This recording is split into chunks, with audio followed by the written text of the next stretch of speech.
everybody, welcome back to Gideon Stuff. I've got a question for you guys. Do you like Harry Potter? Are you Potterheads? If you had asked me that question even a few months ago, the answer would have been no. No, not really. However, Harry Potter was a huge part of my childhood, and I used to love Harry Potter. Like most children growing up in the late 90s, early 2000s, I think. I read all the books. I was super excited when the movies were coming out. I don't actually think I saw any of the movies in theaters. We did not go to the theater very often when I was a kid, but I remember watching them on DVD. My very first celebrity crush was Emma Watson from The Goblet of Fire when I was a wee lad. I remember that quite vividly.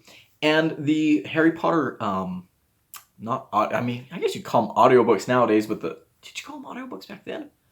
I can't remember. The narrated books by Jim Dale were also a huge part of my childhood. I remember specifically listening to The Order of the Phoenix while doing chores around the house and stuff. Order of the Phoenix, by the way, is my least favorite of the books. But Harry Potter was a huge part of my childhood. And then, when I became a teenager, I was part of a youth group that covered a pretty big area in New Mexico. And as part of this group, I was a co-chair.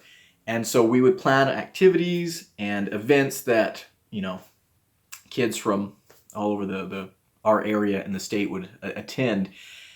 And as one of the co-chairs, I was kind of in charge of the kids, and I worked with the adults to kind of, work on these activities. I was kind of the go-between between the kids and the adults and things like that.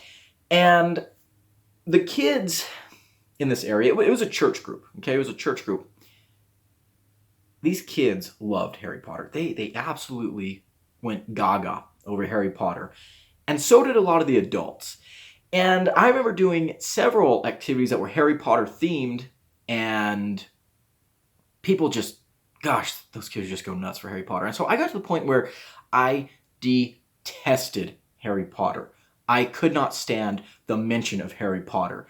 It was years and years before I watched the movies, longer before I read the books yet. I could not do Harry Potter. Well, recently, I've been kind of getting back into Harry Potter. Over the holidays, when I was visiting my family, my siblings and I watched the Harry Potter movies. And they are fantastic Christmas movies. Some of those movies have a lot of issues, but I can't deny that they're fun, and they were very nostalgic. They just bring back a lot of good memories. And I've decided that I'm going to read the books again. This is going to be my, 5th or 6th time reading the entire series. But the last time I read the entire series, I was probably 14. So it's been quite some time. But you might be wondering, Gideon, why? Why are you making a video about Harry Potter? Is this not a channel about knives and EDC and every once in a while geology? It is. Yes, you're right. But I started to notice some things while watching Harry Potter and thinking about Harry Potter that I want to bring to the channel. My ADHD-addled brain is very prone to hyperfixations, and one of my recent hyperfixations has been Harry Potter. And so I've been reading a lot, watching a lot of videos and stuff, and as you guys have probably figured out by this point, oftentimes my hyperfixations turn into videos on the channel.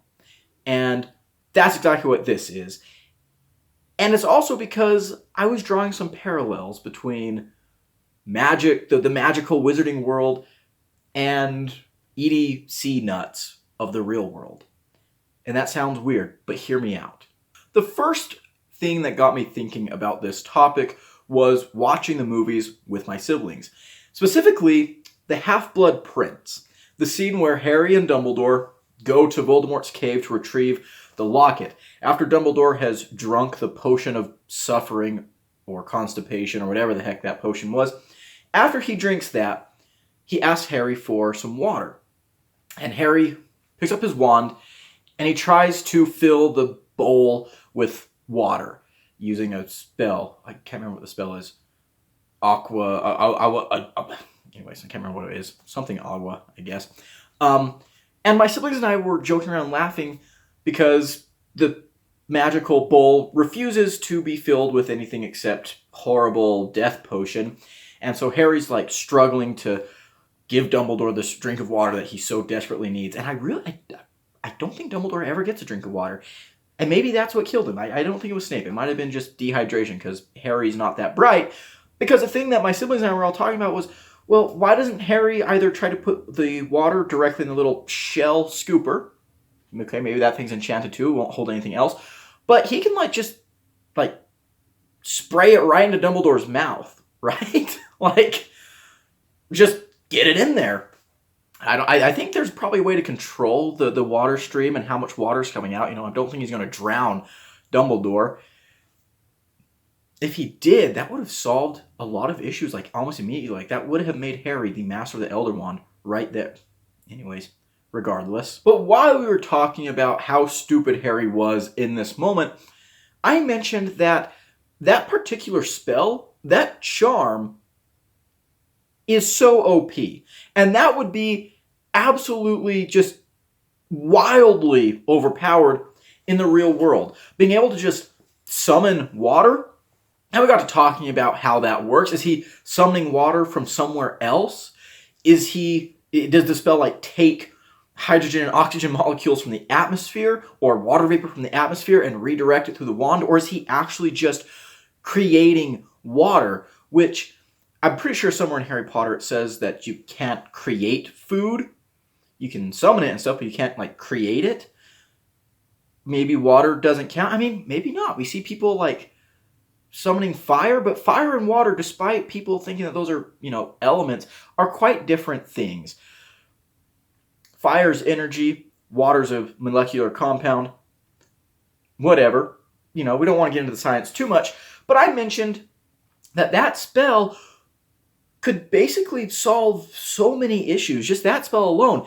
And I mentioned that I would love to be a wizard with that spell because when I'm out hiking in the desert, I would never have to worry about water again. And we got to talking, and one of my younger brothers was saying, well, would you really use a spell that much? You've already figured out how much water you need when you're out hiking. You have the camelback that you have in your backpack. You've already gotten good at carrying water. And I said, you know what? That's true.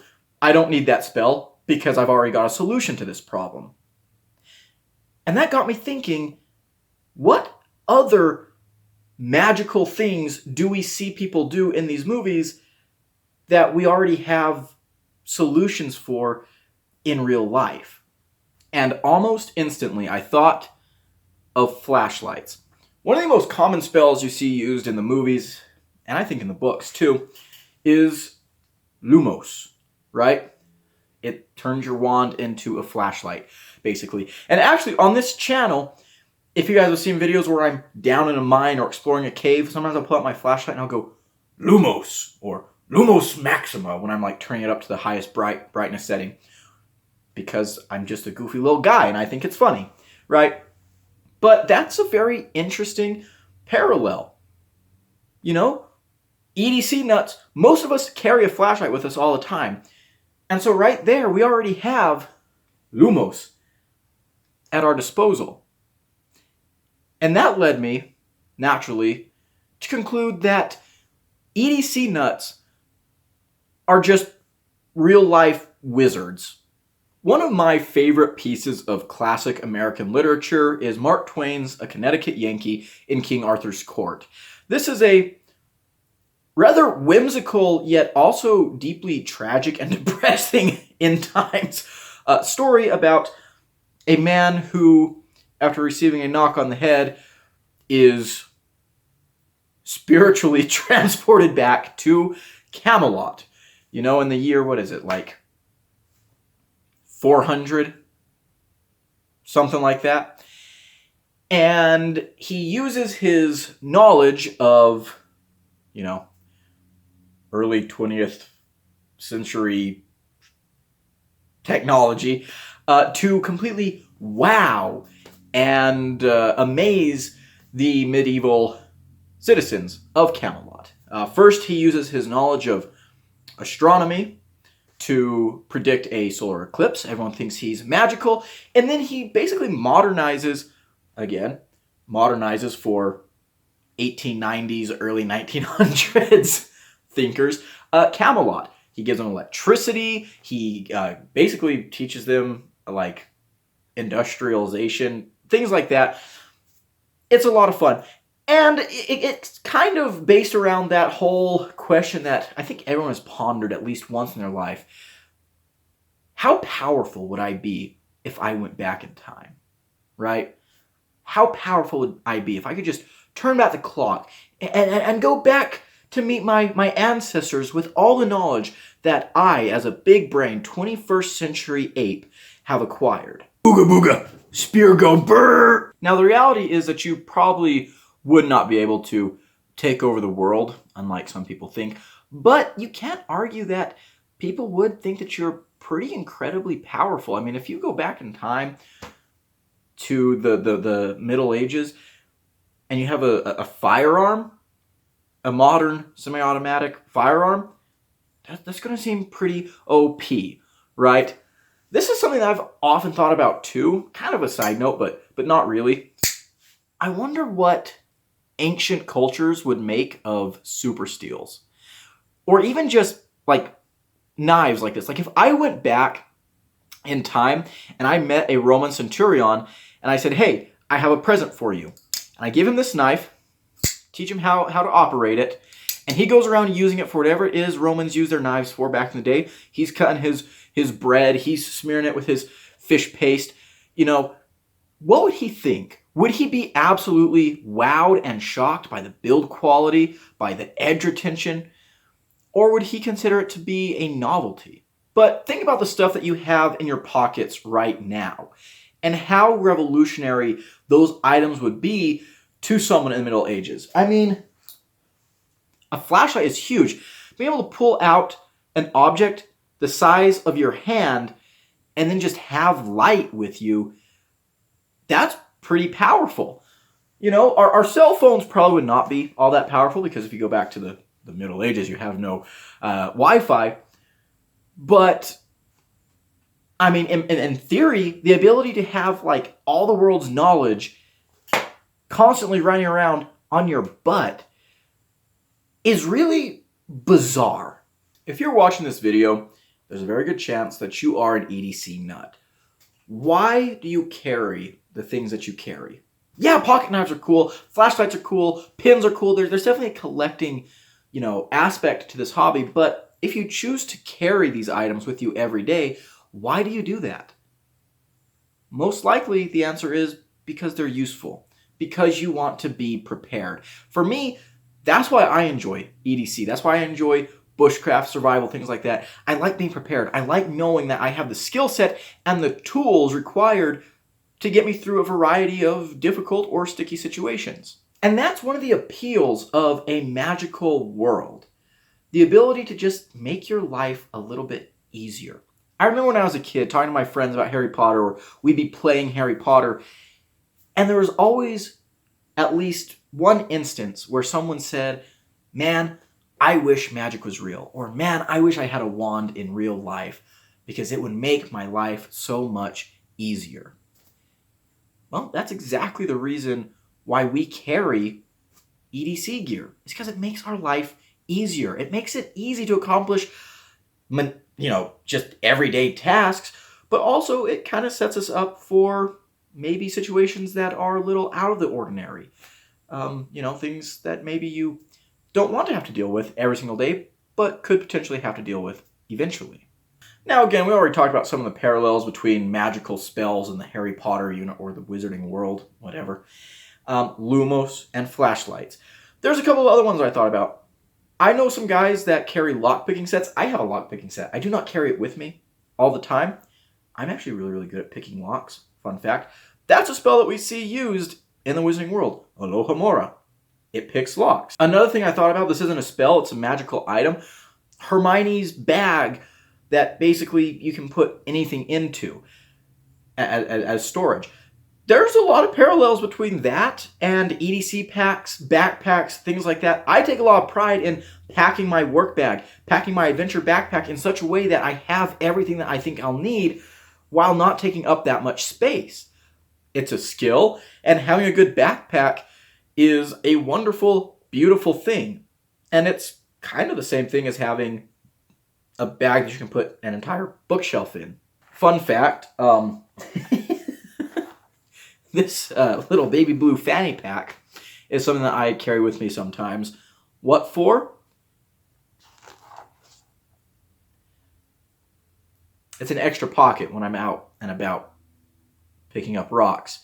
I can keep them in this little pouch. Another EDC item and scenario that I thought of that I didn't think of at first, but is really compelling is, what if you're in a car wreck?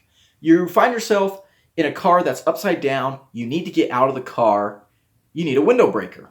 Well, maybe your pocket knife has a window breaker on it. Maybe you have a window breaker in your car. If you're a magical person, you might just point your wand at the window and say, Reducto or Defendo or something, and break the window out. You know, that's kind of niche, but I think that's kind of cool. Now, all of this is really cool to think about, but wands and magical abilities do still have a very simple but very important edge up on everything I just talked about. Wands are a one and done tool. Wands can be your flashlight and your window breaker and anything else that you need it to be, plus having extra features. So I guess at the end of the day, a wand is technically still a better option. Which is why I think it's high time that I got one. But it's not that simple. I can't just go out and get a wand. I'm a muggle. Or am I? I think it's time that I joined the wizarding community. And what better way to do that than to go to Hogwarts? Oh yeah, that's right. I bet Gideon becoming a wizard wasn't on your 2025 bingo card now, was it? Thankfully, in this day and age, it's easy to do a Hogwarts correspondence course with one of these bad boys. So I simply went to Pottermore. Actually, I think now it's wizardingworld.com. Pottermore was much, much better. So I went to wizardingworld.com and I created a profile and I took the exam to see which Hogwarts house I'm in. And I was sorted into Gryffindor, which kind of makes sense, I think. That's also what I was sorted into when I was a wee little lad. I think for me, it was always going to be between Gryffindor and Ravenclaw. I think Gryffindor's, a pretty good fit for me. Over the course of my life, many people I've known have described me as brave or courageous, which I appreciate. I'll definitely let that go to my head. But to be completely honest, a lot of what is mistaken for bravery might just be recklessness, stupidity, or just sheer autism. Alright, so that's cool, I'm a Gryffindor, but that's not really why we're here. We want a wand, right? I want that sweet magical item to just take my EDC to the next level. Luckily, Wizarding World has a quiz for that too. And by the way, these quizzes are really good. They ask great questions. Fun fact, I don't actually know how tall I am. My driver's license says 5'10", but I think that's wrong. So I had one of my friends measure me, and they got 5'9". So where does 5'9" place me? Okay, average it is. Sounds about right. So what wand did I end up with? Hollywood with a phoenix core, 12.5 inches, and slightly springy flexibility. Now, for all of you Potterheads out there, you might be thinking to yourself, that sounds familiar. Well, yeah, because that's exactly Harry Potter's wand. I guess I'm just the American Harry Potter. It's the glasses, isn't it? Alright, so for those of you that don't know, in the Wizarding World, there's 4 important characteristics of a wand. The wood it's made out of, the core it has, the length, and its flexibility. The wood is pretty obvious. That's what the wand is primarily made out of. The core is like a magical element that helps to channel the energy. By the way, that's what a wand is. It's just an object to channel a wizard's magicalness and pew pew at people. Anyways, wand wood and wand cores are kind of the most important aspects. Pairing the right core with the right wood can produce more powerful wands. You know, the wood adds an element of power. Wands are also known to have a little bit of a personality, and this comes primarily from the relationship between the wood and the core. In the words of Ollivander himself, the wand chooses the wizard, Harry. So, yeah, the wand chooses the wizard. Anyways, the length is how long the wand is. And then the flexibility is how flexible it is. Is it springy? Is it rigid? Oh my goodness. It's springy and then rigid. Yeah, I'll see myself out. Anyways, you know what? I might be butchering this. I am not an expert on wand lore, but you know who is? Garrett Ollivander. He's an expert on all things magical and woody. That, I promise, I'm not trying to throw euphemisms into this video. It's just happening. Anyways, let's see what he has to say about my particular wand. And, you know, I think that'll tell us a lot about me as a wizard. Starting off with the Hollywood. I don't know why I found that so funny. I've read this like dozens of times at this point, but it wasn't until I said it out loud that I'm like, oh, Hollywood. Like, I guess it makes sense for an American wizard, right? Anyways, quoting from Ollivander, Holly is one of the rarer kind. Oh, maybe I should read this in a British accent. That seems more fitting. Holly is one of the rarer kinds of wand woods. Traditionally considered protective, it works most happily for those who may need help overcoming a tendency to anger and impetuosity.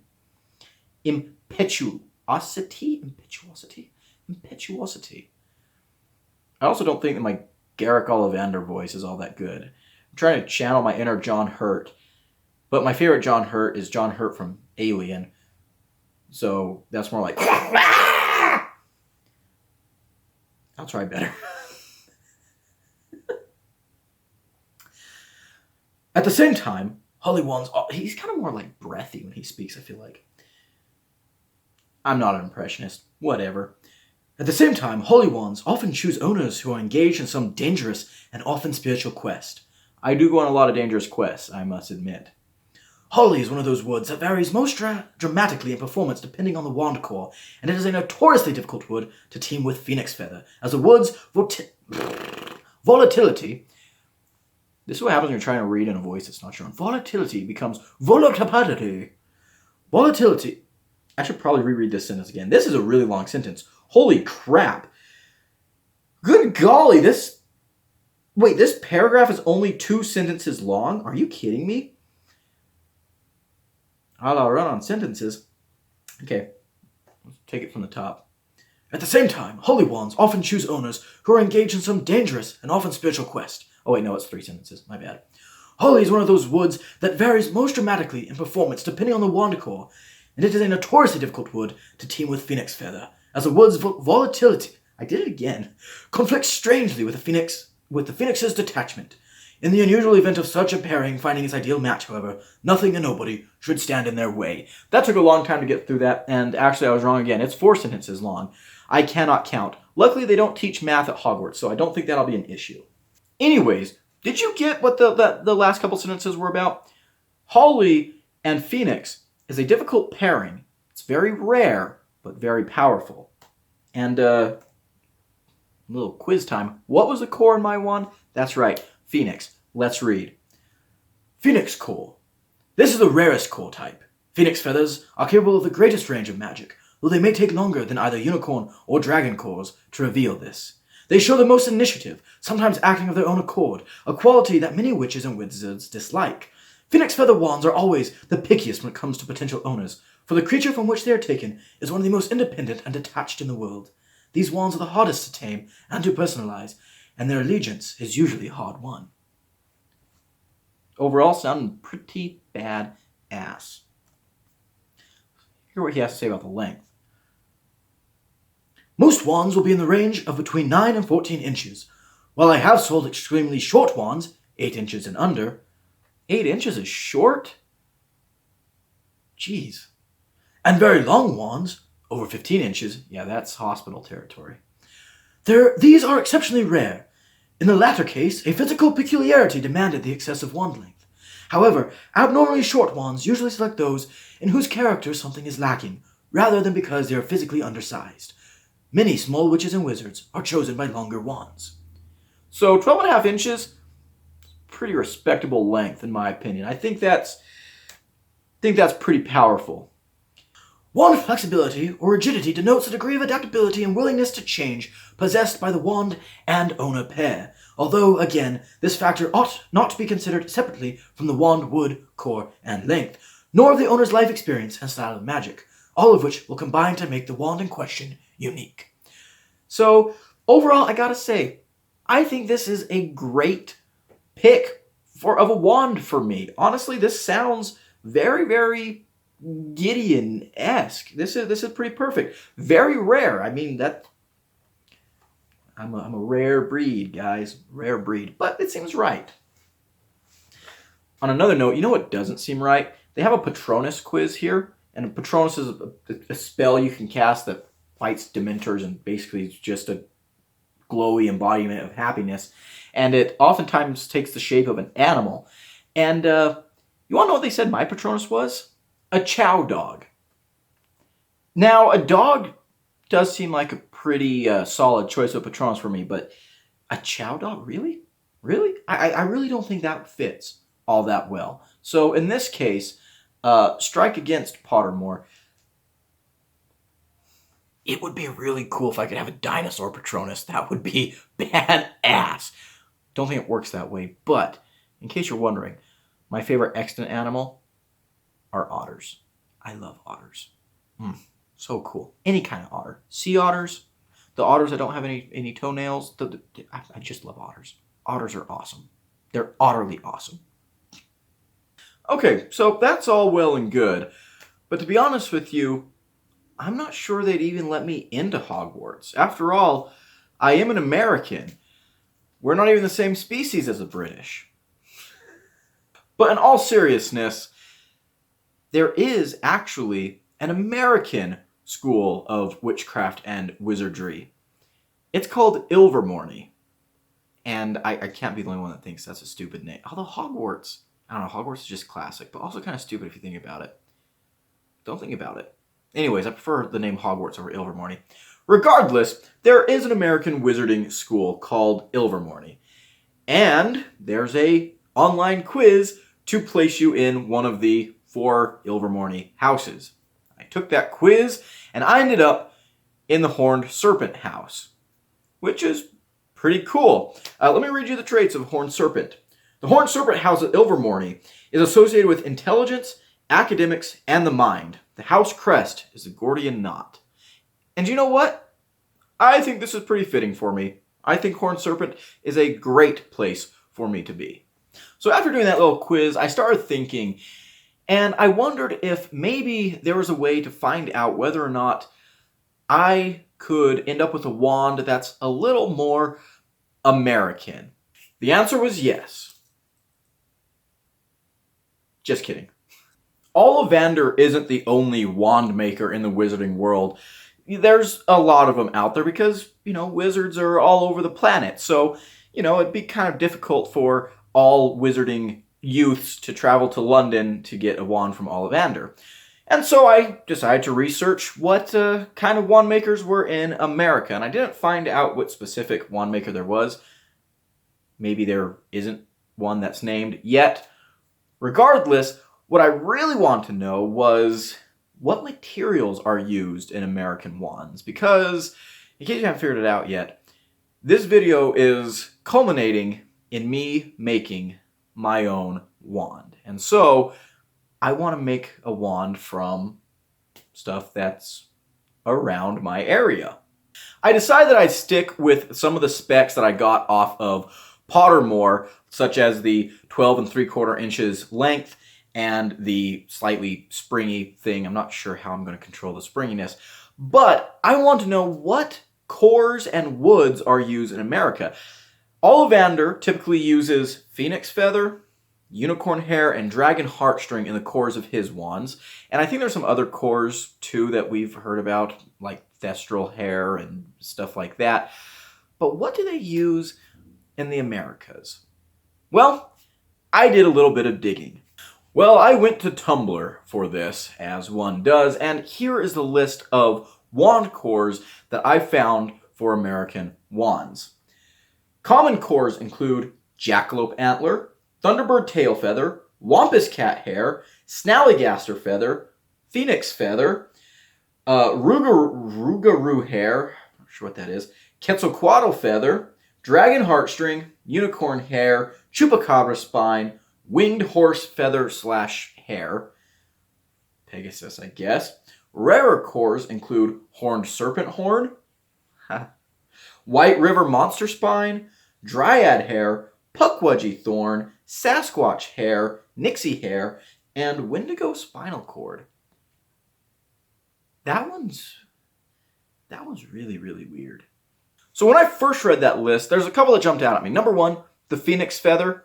Obviously, that's what Pottermore already said my wand core was. So that's cool. But the other one that really jumped out at me was the jackalope antler. And I thought that might be a great core for my wand. Why? Because I have a jackalope antler. Fun story, I used to have this on the dashboard of my truck. And one of my ex-girlfriends, one time, we're going somewhere, and it was like right after I put this in my truck. And she picks it up, she's like, "Oh no, a baby deer?" I looked at her and I said, "Baby deer don't have antlers, so they don't grow those until they're like a teenager." And she says, "Well, this is a tiny antler." And I said, "Yep, it's from a jackalope." She said, "Those aren't real." And basically, long story short, I gaslit her over the course of the next few months into believing that jackalopes were real. So, yeah, I'm a piece of shit. So I thought to myself, awesome, jackalope antler, I choose that. But then I found that there's actually a quiz online that tells you what your American wand wood core would be. And so I figured I should probably take that instead of just arbitrarily choosing a core myself. So we took that quiz, and it turned out to be a pretty interesting quiz as well. One question that stood out to me in particular was this one: what do you value most in life? Adventures. I had to choose adventures. I have a whole series on this channel called Gideon Stuff Adventures, so it's pretty obvious that I had to choose that one. So what was the result? What is my American wand core? Thunderbird tail feather. Powerful but difficult to master, particularly prized by transfigurers, can sense danger and cast curses on their own. And this seemed like a good fit, to be honest. One thing that stood out was that last little sentence, can sense danger and cast curses on their own. Remember what we read about the phoenix feather? That's also a trait of the phoenix feather. So right away we have some parallels, and I mean, thunderbird tail feather, phoenix feather, it's both from big birds. The other thing that stood out to me is that the thunderbird is a mythical creature from the American Southwest. Well, I live in the American Southwest, so you know what? This is a fantastic fit, in my opinion. I think this is great. So there we go. Thunderbird tail feather is my wand core. So what about the wood? Hollywood is not super common in the US. In fact, I think there's only one species of holly in the US, and it's on the East Coast. I want something that's a little more my area, right? So, once again, I turned to les interwebs, and I started searching for American wand cores. And I found another Tumblr page that had some very, very interesting breakdowns of different American woods. And so I want to kind of run through a couple that stood out to me. The very first wood that stuck out to me was red mulberry, the miner's wand. Let me read. So called the wand of the backwoods because of its popularity in the Appalachian Mountains of the AWC. I can't remember what AWC stands for. I should probably look that up real quick. Never mind, don't have to look it up. American Wizarding Community. That's what it's got to be. In truth, the red mulberry enjoys its reputation because of its deep affinity for underground spaces and earth magic. Underground spaces. Earth. Who does that remind you of? Wands of this sort are possessed of natural abilities for dowsing and divining precious metals, gems, and lost treasures. Old magical families have jealously guarded red mulberry trees capable of producing wands in order to limit their rivals' treasure hunting prowess, a danger that could undercut some of those old families' own methods of gaining wealth, that is, prospecting. For those not inclined to hunt below the ground, the red mulberry pairs well with calm and patient mages, or mages, whatever. Red mulberry is known for its slow learning curve with new spells, but its innate precision and reliability more than make up for this downside. This sounds like a great wand for me. I love exploring underground. I'm a geologist. I love exploring caves and mines. I love rock hounding. This is my wand wood, undoubtedly, right? Maybe. However, there's an issue.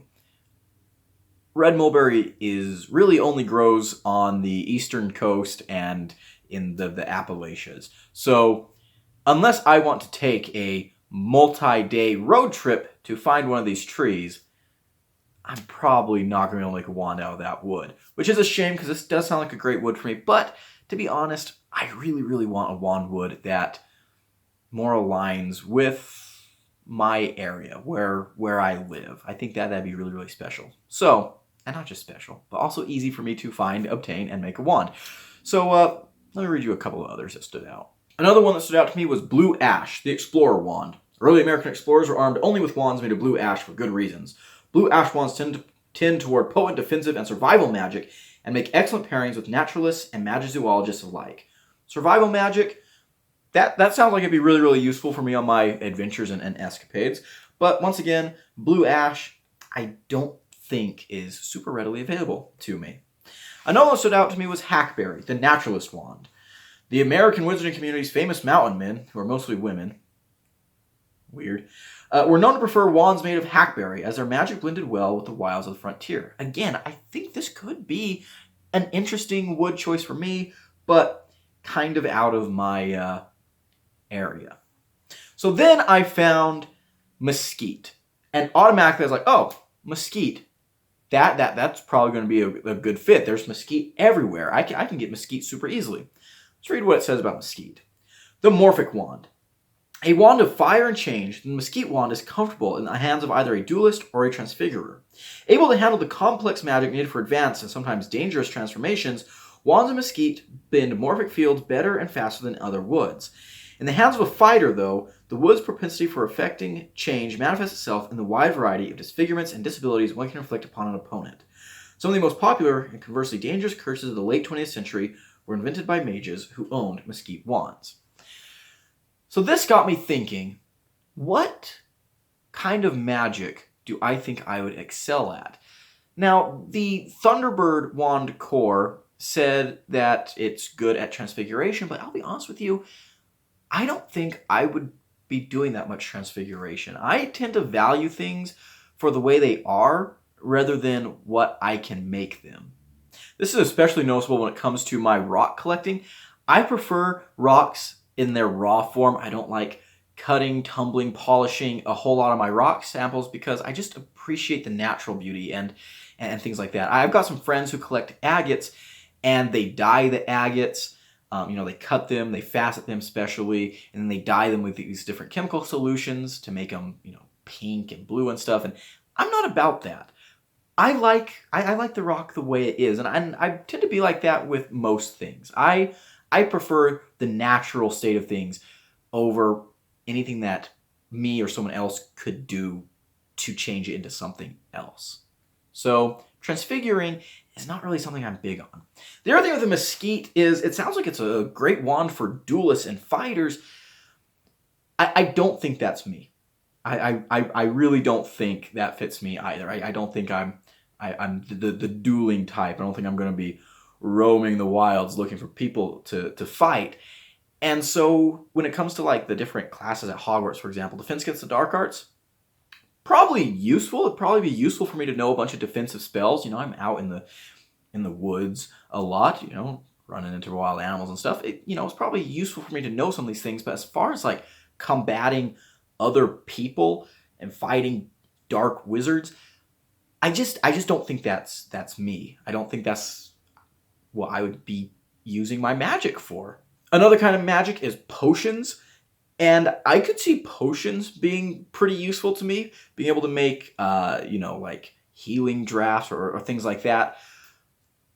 But the other thing is, I'm not sure how many potions you can make when you're just out and about in the desert, right? So potions would probably be helpful for me, but I don't think that'd be like my main specialty, if you know what I mean.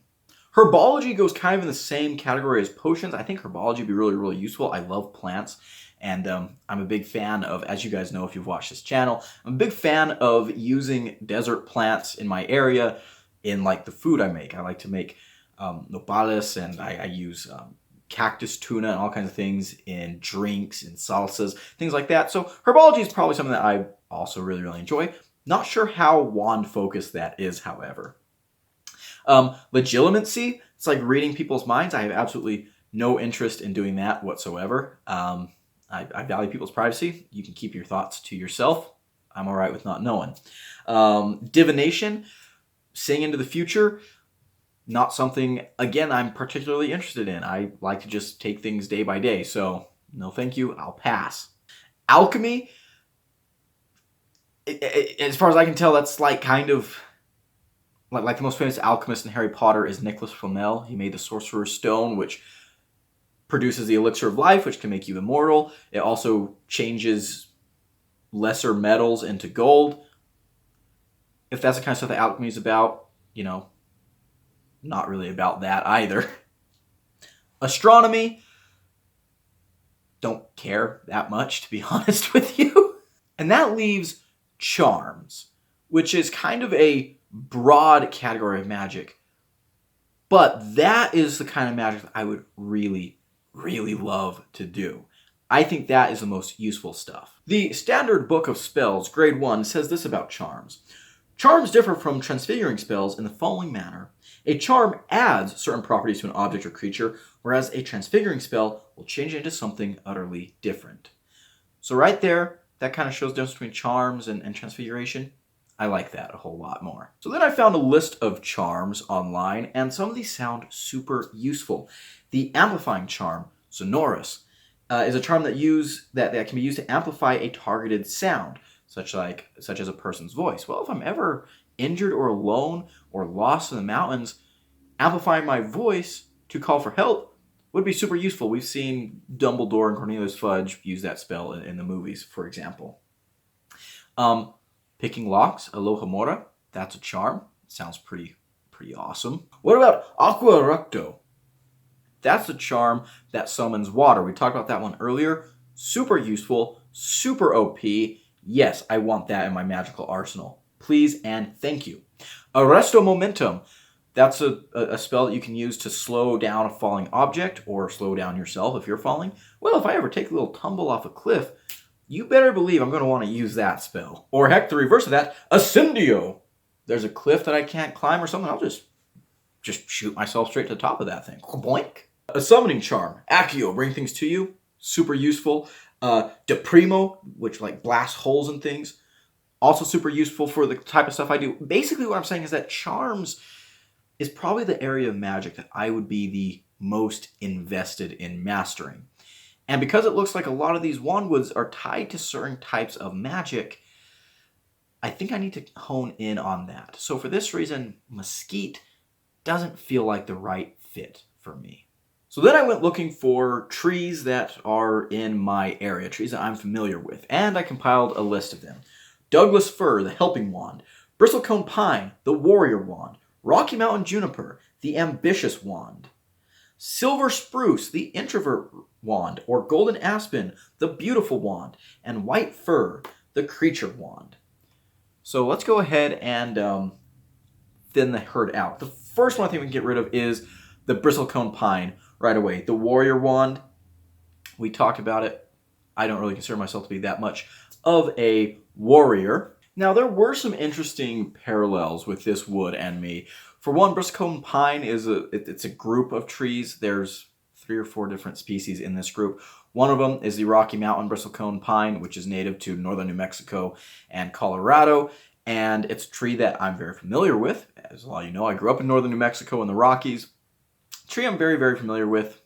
Seen a lot of them. The other thing is that there's an interesting parallel with my name, Gideon, which in Hebrew means hewer or feller, someone that cuts things down, like cutting down a tree.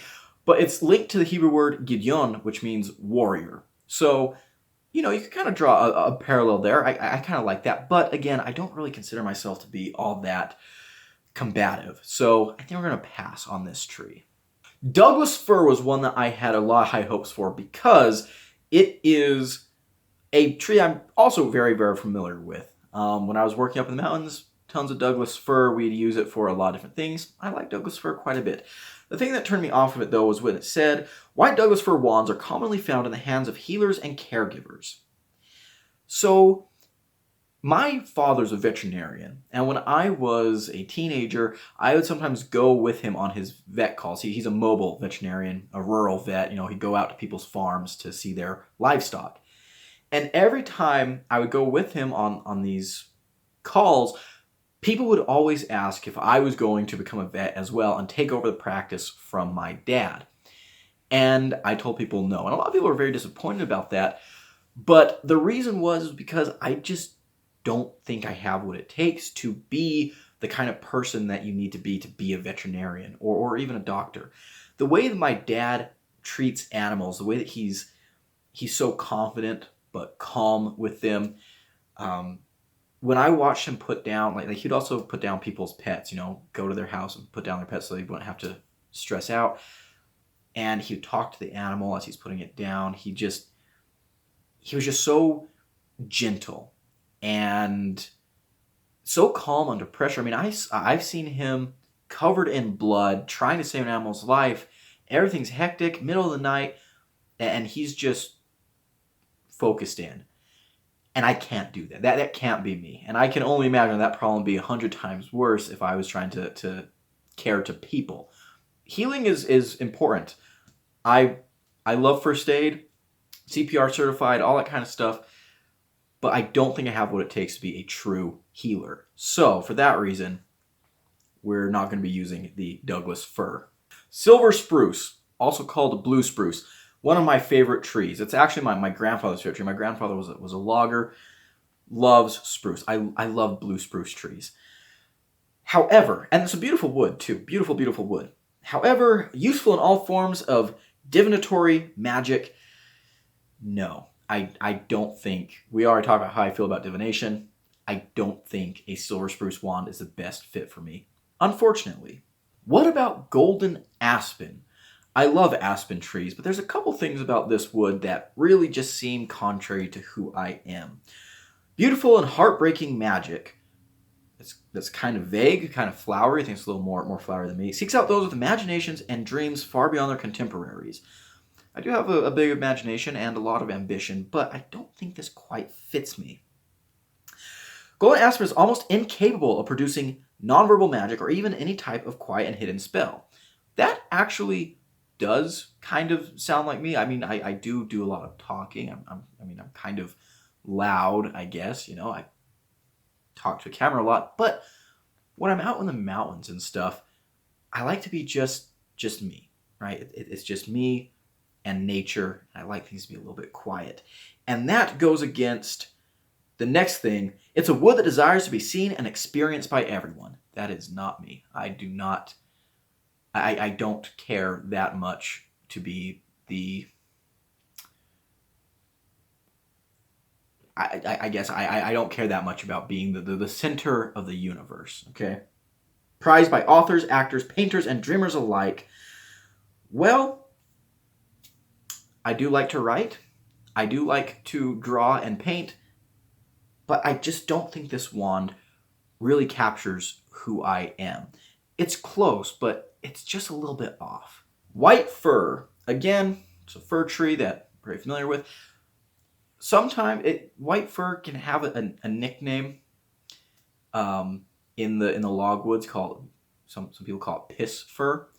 But anyways, it's the animal lover's wood, right? And I do love animals. But again, I feel like this would be a great wand for someone like my dad, as I already talked about.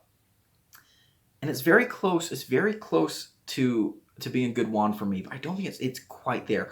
Owners of such wands are usually predisposed to innate abilities like snake talking, bird kissed, or even stone speak. I don't know what snake talking, I guess that's partial tongue. I don't know what bird kissed is. Stone speak, that's interesting. That's interesting to me. And if it's like being able to like understand rocks, that could be a cool innate power. And maybe that's one that I have because, you know, I'm pretty good at interpreting landscapes. But I did not go with this one. This was the runner-up. Let me tell you the one that I did go with. I decided that Rocky Mountain Juniper was going to be the best choice. The Ambitious Wand. Juniper wands are wands of youthful spirit and high ambition. Keepers of juniper wands are known for their youthful attitude, playfulness, and desire for a higher purpose. Producing charms of great intricacy, as well as excelling in emotional magic, makes wands of this wood very popular with popular people. Both well-known celebrities, quad-pot athletes, and politicians in the Magical Congress wield juniper wands, a sign of the wood's driving ambition. Now, when I first read that, I thought, that is not me at all. I don't care much for being an athlete, don't care much for being a celebrity, don't care much for politics. But the more I thought about it, the more I realized that this might actually be the wand for me. Youthful spirit, high ambition. I am a child in a man's body. I have to admit that. I absolutely, I love having fun. I love going out on my adventures and exploring things, and I don't know. I feel like that kind of speaks to me a little bit. The high ambition, I do have high goals and a lot of lofty ambitions. The popularity, I tend to be, I wouldn't say popular, but people like me. People tend to like me, I think. I've got a good bunch of friends. Most of the time, if I'm in a room with people, I can get along with everyone. So I think that fits pretty well. But the big selling point for me was that this is a wand that produces charms of great intricacy. We already discovered that charms are probably what I want to focus on the most. In addition to that, Rocky Mountain Juniper is a very special tree to me, and juniper trees in general, because they kind of represent a transition from the basins to the mountains. You know, in that little middle area between the low valleys and the high peaks, you have where juniper trees grow. And that kind of represents the in-between and the two places that I most call home. The Rocky Mountains, where I grew up, and then the southern New Mexico basin and range area where I live now. The middle point between those is where you find juniper. And so I decided that, you know what? This might be the best wood for my particular needs. So now the only thing left to do is to go and get some juniper wood, I guess. Well, guys, here's some juniper trees right at the kind of at the foothills of the higher mountains, which is typically where you find these things. So yeah. Oh, and look, here's an alligator juniper. This is actually my favorite kind of juniper. This is what I would want to make my wand wood out of, but I think I have to stick to the Rocky Mountain juniper just because, you know. Now, my wand is supposed to be springy, and to me that sounds like I need to take it from a live tree, but I don't really want to do that. So we're going to go ahead and find a good stick on the ground and harvest it with the Camillus folding saw. Do do do do do do do do. Gonna get copyright struck because my humming of the Harry Potter music is just so dang good.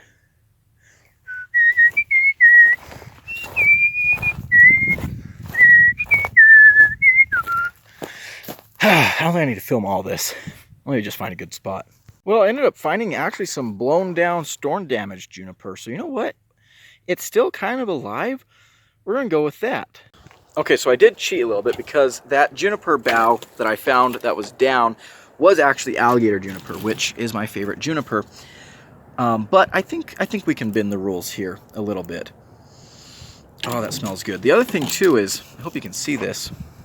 See that beautiful pink color that this wood has? I really hope we can keep that in the wand because I love that personality. So I want to see if we can make that stay. The other thing that I'm excited about with this wand is I hope it's a little bit easier to work with. See, I already tried to make a wand for this video and I just jumped right in and I was like, mesquite wood.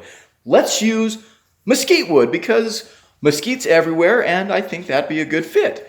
And so before I did any of the research, I just went out and got me some mesquite. Great spot to find mesquite wood is trash heaps and ditches where people just throw it around here after they clear out their yard, lawn, fill in the blank here, field. We got some good wood out here. Rebar, a rebar wand. Expelliarmus! We'll take that out of the road. You know, to me it looks like a mesquite tree was just born to make a crooked kind of wand instead of something straight. Well, we'll see what I end up with. Oh, that's pretty sweet. I found a goat skull here. It was buried in there. I saw this part sticking out. I was like, huh, that looks like something interesting. Still got a little bit of skin on there. That's pretty cool.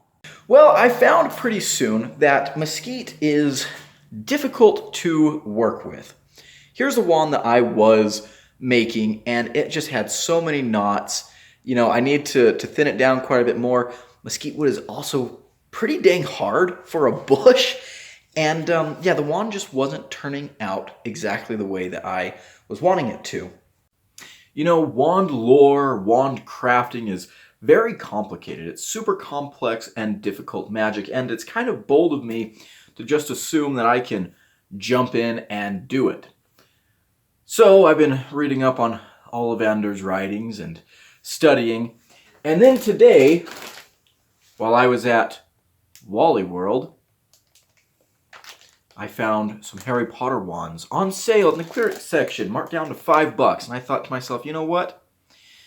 Maybe I ought to pick one of those up and, you know, take some inspiration, see exactly what a wand should feel like. So that's what we're gonna do here. We've got one of the Patronus series, which I'm guessing is the good guys, and we have a Death Eater series, which are the bad guys. Be really cool if I got like Harry's wand in here because, you know, according to Pottermore, his wand is basically my spec. So that would have been nice to, you know, kind of get an idea of what wand I need to make for myself. But there's no guarantee I got Harry's wand. I wasn't going to go out and actually buy a collectible, real Harry Potter wand. Yeah, so these cheap pieces of plastic is what we're going to go with. Let's open the Death Eater's wand first. Let's see, what are our options here? Moldy Voldies, Bellatrix Lestrange, Lucius Malfoy, just Death Eater Skull Wand, Death Eater Swirl Wand, Death Eater Thorn Wand, Death Eater Snake Wand, Death Eater Stallion Wand. Interesting. Death Eater Brown Wand. Brown Wand. Excuse me, Professor McGonagall, can I go to the bathroom? I've got to release a brown wand. Anyways, Lucius Malfoy's wand, huh? Doubt. There's no, this isn't big enough for an entire cane. Alright, let's see here. Interestingly enough, I have made wands before. When I was a kid, I made a couple. One of the girls I dated, her little brother was really into Harry Potter, and so I carved him a wand as well, which was kind of cool. But I might have been doing it wrong. So we're gonna see what a wand should be like. Oh my gosh, that's hideous. Goodness gracious. Okay, so, oh my gosh. We have a little Death Eater mask. Kind of looks like a whistle, honestly. I'm glad it's not a whistle, though, because that looks like the part you blow in, and, you know, making out with this little skull thing's kind of creepy. Okay. And we have a wand stand, and then, oh, this little skull slots into here.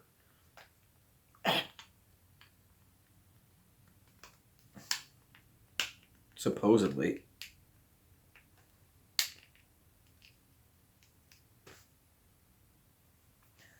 Wonderful. Okay, let's get this wand out. What's this one? Is this the skull wand? Yeah, Death Eater skull wand. This thing's absolutely hideous. I hate everything about this.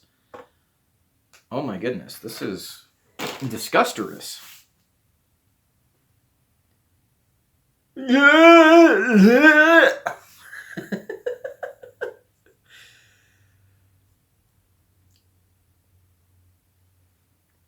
There we go. Whoop-de-doo.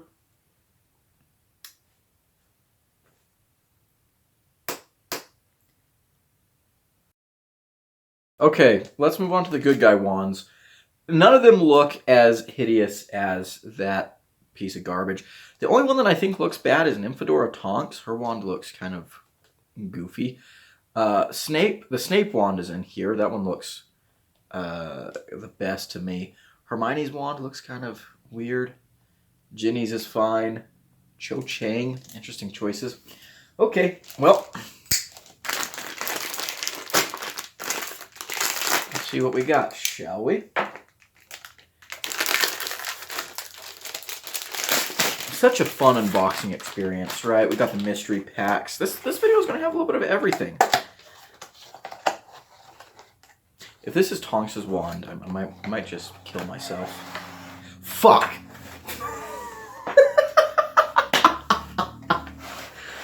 Oh man, I am so good. There's Nymphadora Tonks' wand. Okay. And then we have a little wolf Patronus thing. Oh, I just noticed they say Expecto Patronum. Does this have the... No, this has the Dark Mark, but it doesn't have the incantation for the Dark Mark, which I can't remember what that is right now.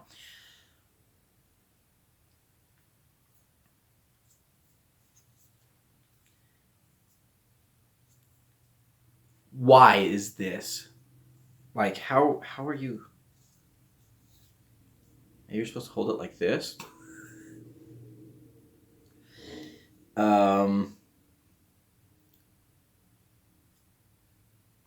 Bippity boppity boo. Yeah, that's hideous. That's absolutely atrocious. So, you know what? Whichever wand, or whatever my wand comes out looking like, I think it's going to be better than these two absolute monstrosities. So, yeah, let's get to it.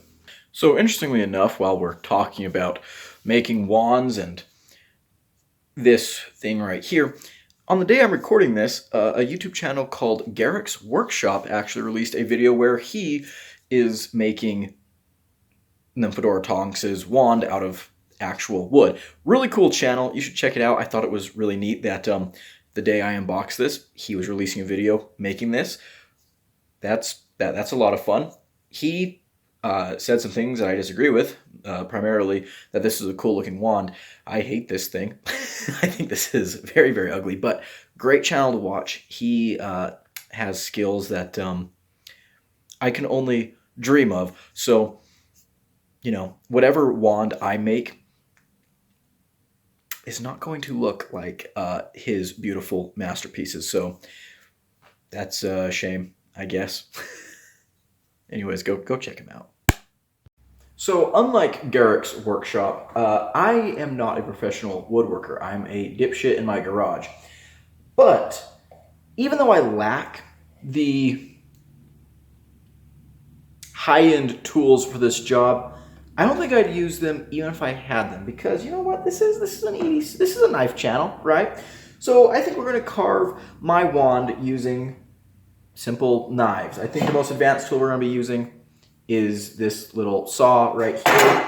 The knives that I have chosen for this task are the Rough Rider Swell Center Whittler.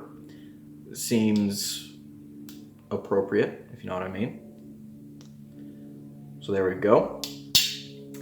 We're going to be using that knife and my Mora Basic. So let's go ahead and get started, I guess. And first thing I need to do is measure 12 3/4 inches. Yeah. And actually, I just realized that I've been misspeaking. My wand is 12.5 inches, not 12 3/4 inches, and Harry Potter's wand was only 11 inches long. Get wrecked. Chosen one.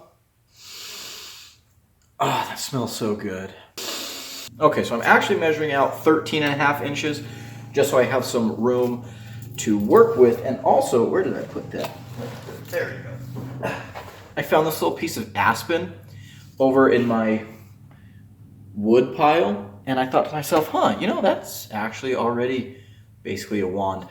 So we might make this into a wand just for shits and giggles. We'll see. Although it does have a pretty good split in the middle, but yeah, whatever.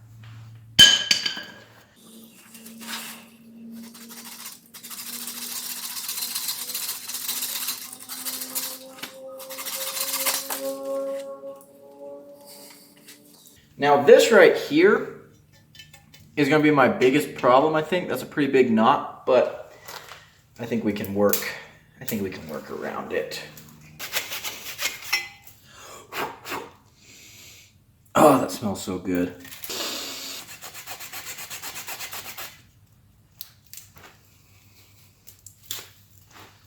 Okay. And yeah, I think we got most of the knot out. So, sweet. Yeah, I think we're going to try and keep the red color on the handle. We'll see how that works out.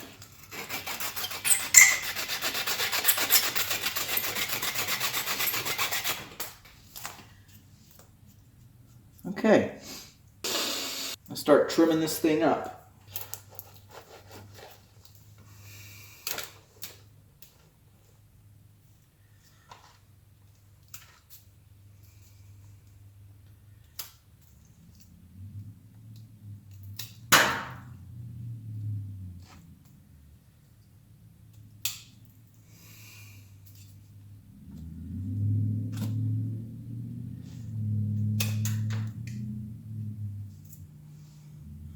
All right, we got a little something starting to come together.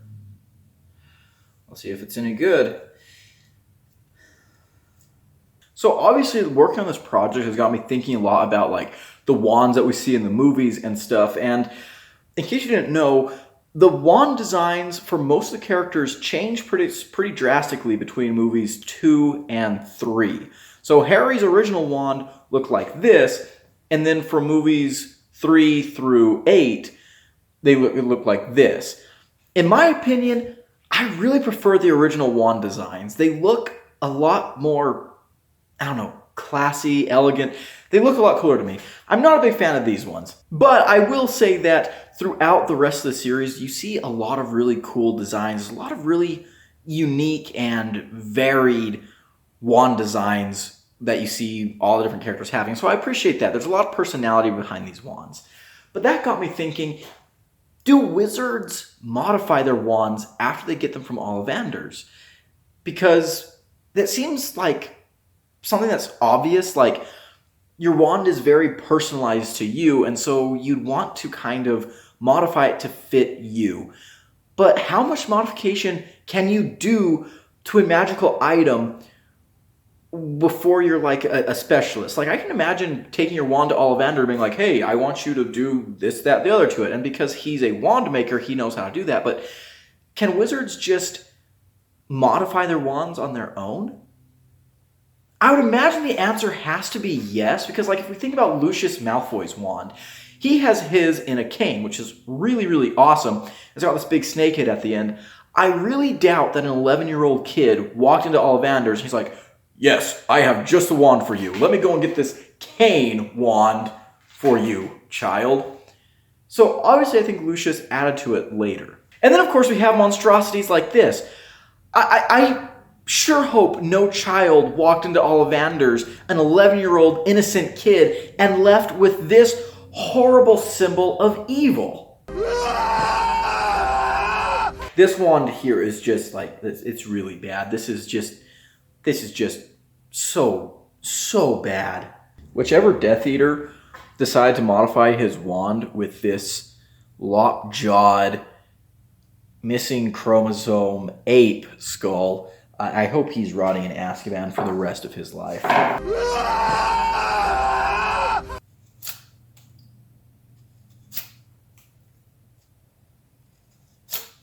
Oh yeah, already so much nicer to work with than that stupid naughty mesquite. Oh yeah, this is a dream.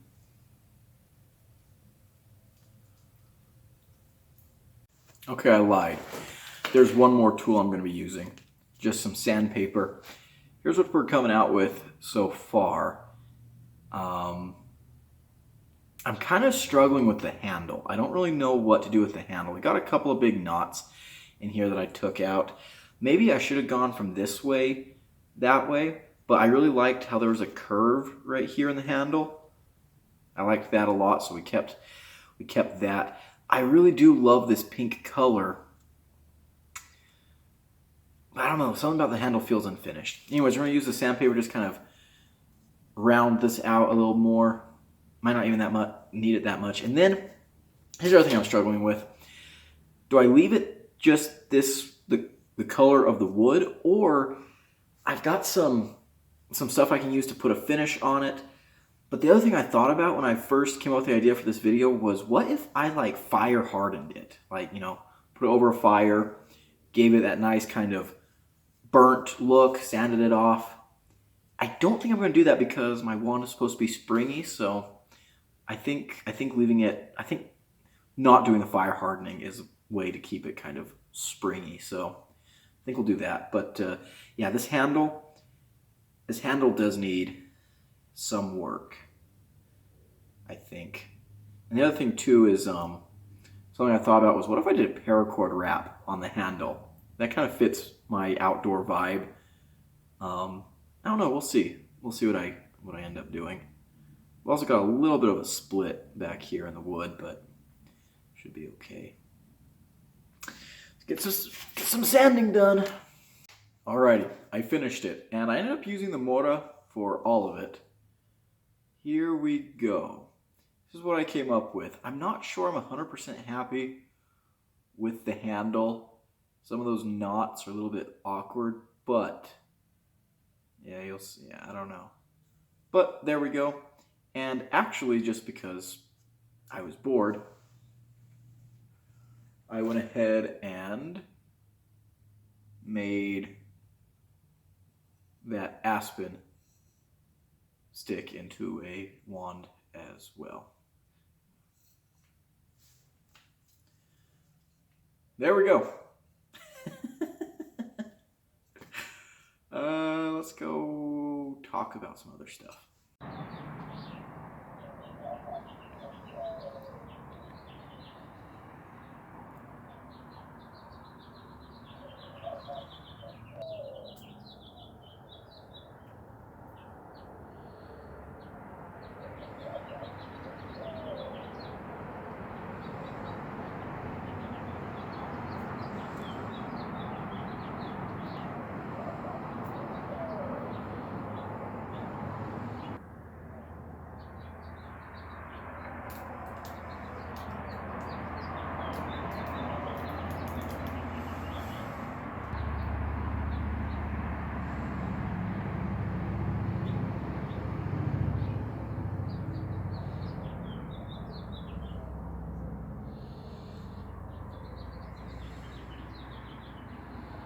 Well, there we have it. Your boy's got a wand. 12.5 inches, alligator juniper, thunderbird feather core, slightly springy. Technically your boy's got 2 wands, because we've also got 12.5 inches, golden aspen, thunderbird feather core, slightly springy. I think these both turned out pretty cool. I really do like that I was able to keep the red color on this one. Looks really, really good. Try to take out some of the knots with the grooves in the handle, but some of them just stayed, and there they are. Still though, I like it. It looks good. I think it's very me. A little rough around the edges. I like it a lot. This wand here is a little more elegant, simpler in some ways. Just carve this little curly Q through there. I was gonna do 2 of them, but I thought, what? Actually, I like just the one. And then, yeah, there we go. Aspen wand, big bippity boppity boo. I definitely think they're both better than this absolute monstrosity. So that's something. Let's see. How long is this wand actually? I don't know. Let's see. Well, if we're counting a little demon head, that's 11.5 inches. Without that, it's 10 inches. Yeah.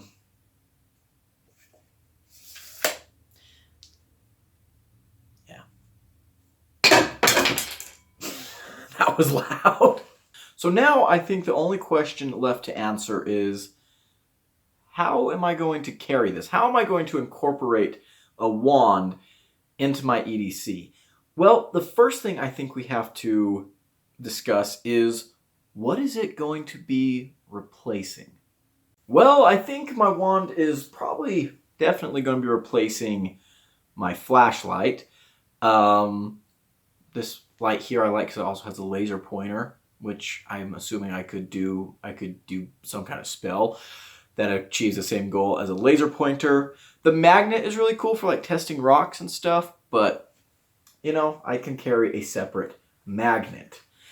My wand is also probably going to replace my handgun. I'm thinking about this more from like my adventures out hiking and stuff. Certainly in just like an EDC context, a wand would probably replace a self-defense firearm, right? Fun fact, for this video, I was going to film a segment of me out at the range with a 9mm saying, Avada Kedavra! But that seemed a little too dark, so we're not putting that in. But yeah, I think my wand would definitely replace my pistol. And when I'm out hiking, my pistol, yeah, I use it to shoot snakes and if I encounter,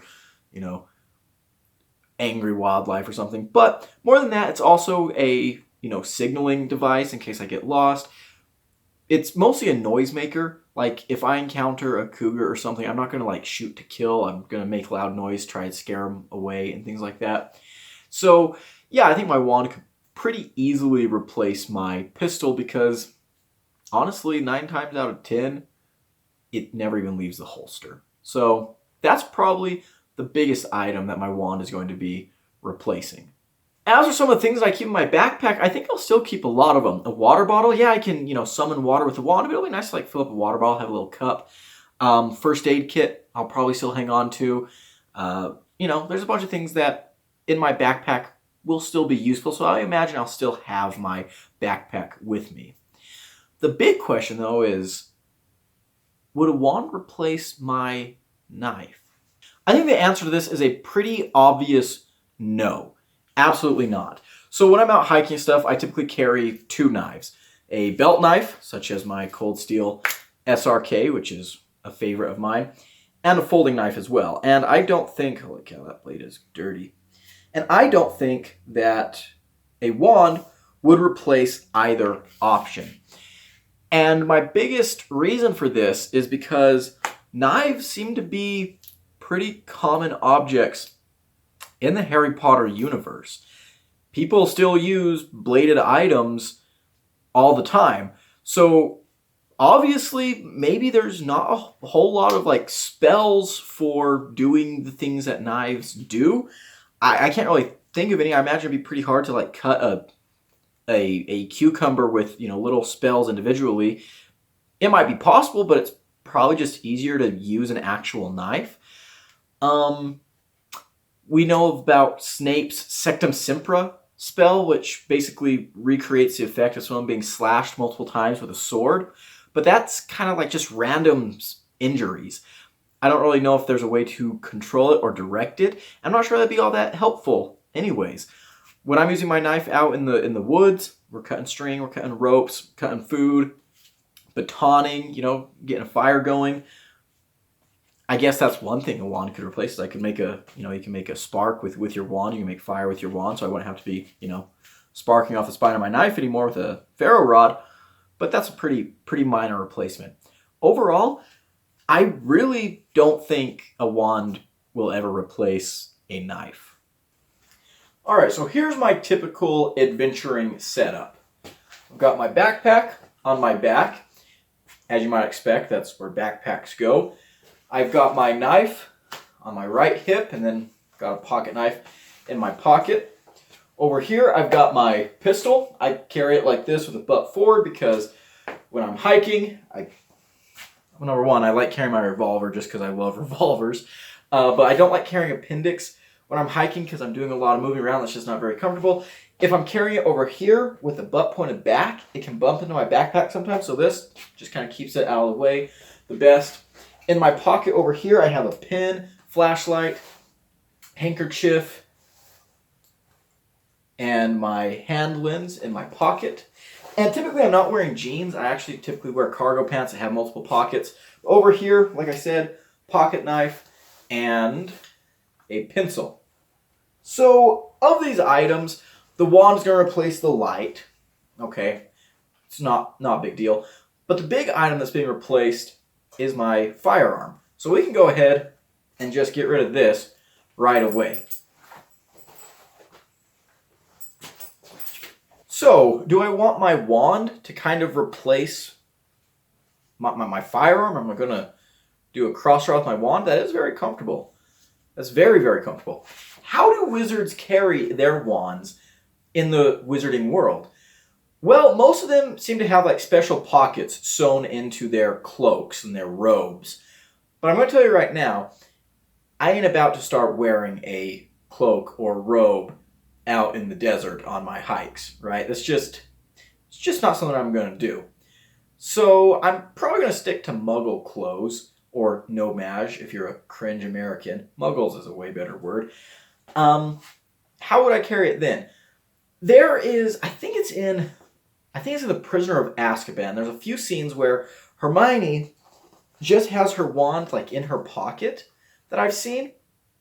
And that's always bothered me. It looks super uncomfortable. I don't think, this is not something I would want to do. Especially if I'm out and about, being active, moving around a lot. It just feels like, yeah, that's not something that's going to work for me. So we're not just going to stick this in the pocket. But there are a couple of other things I thought about. One of the things I thought about is, what if I put it on a shoulder rig right here? Get it off my backpack like that. In fact, look at this. Isn't this nifty?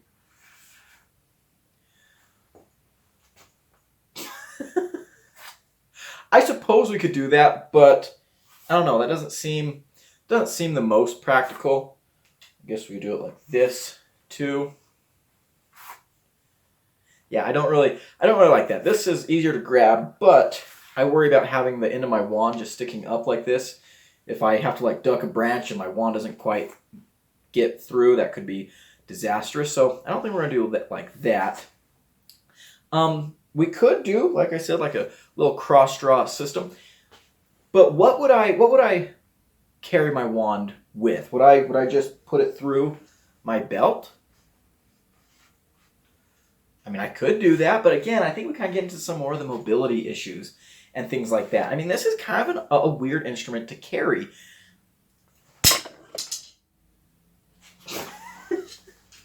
Luckily, it didn't break. It's pretty durable. This is a weird instrument to carry. It's a stick. it's kind of awkward. So once again, I went to the internet and I tried researching every way I could find that wizards have carried the wands in the movies or the books. Of course, we have Lucius's, walking stick. We mentioned that a lot on this video. Dumbledore and some other wizards are described in the books as stowing their wand in their sleeves. Well, I'm not about to start wearing some big baggy sleeves that you can do that with. And I did find this image, which is very cute. It's like a little scarf wand holder. But most other cosplayers that I was looking at just like have their wand in their pocket, or they have a special pocket in their robes. So none of that is really going to work for me. So I had to start thinking outside the box. I had to start racking my brain on what I would do. And one of the first things I thought about was ferro rods. I was thinking about how, I could start a fire with my wand and everything. But that got me thinking again, how some knife sheaths have a little loop where you can stick a ferro rod? What if you had something like that for your wand? Something that just attached to my knife sheath that I could put my wand in and carry them together as one unit. I really liked this idea at first because my, survival knife and my wand are about the same size. But I realized that probably wouldn't work, because if I have them both here on my belt, if I was reaching for my knife, my wand might be in the way. If I'm reaching for my wand, my knife might be in the way. There might be a way to do this comfortably, but I don't think that's the way to go. Still, that could be kind of interesting, having a wand and knife combo sheath, but don't think that's the way we're going to go. So I decided that I'm probably going to have to carry my knife in its own sheath. A Kydex knife sheath would be pretty awesome, to snap in. That'd be pretty great. I decided maybe I should build one of those. I don't have the time or the know-how or the resources to build a Kydex sheath for this right now. Leather, I could do leather, but I also just kind of ran out of time to do leather. And then, you guys see that spear right there? I took the blade cover off of that spear. Here it is. Got like this little button snap thing. And I found that it's basically a perfect fit for my wand, which is kind of goofy. So how would I carry this now? We've got a little sheath for it. How am I going to carry this? Well, I think cross draw is the best way that I've come up with. And I think this does not have a belt loop, but I think if I had this on a belt loop, I think I'd carry my wand just like this. Maybe kind of scout style, like this. That way it's a little more streamlined, to my body. Again, we're still dealing with the fact this is a long object, but I think this is the best way to go. A kind of, heck, maybe I could even do actually, this might be the way to go. Just completely on the back. Yeah, and then actually we could point it this way. Get my wand out like that. Yeah. You know what? That's exactly how I do it. That's exactly how I carry my wand. And I carry it like this too, just, day to day. This would be my go-to. That's really nice. So I think, yeah, if I was an actual wizard, I'd work up some kind of system like that where I'd have my wand just kind of scout style on my back. What a great little system. Well, guys, there you have it. I think that's going to be the end of the video.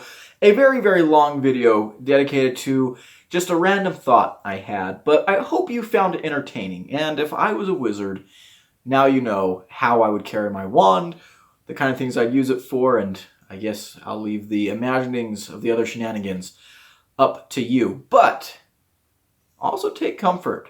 Even though magic isn't real and we aren't wizards, we're EDC nuts. We're people that believe in being prepared and carrying way more gear than a normal person thinks is acceptable.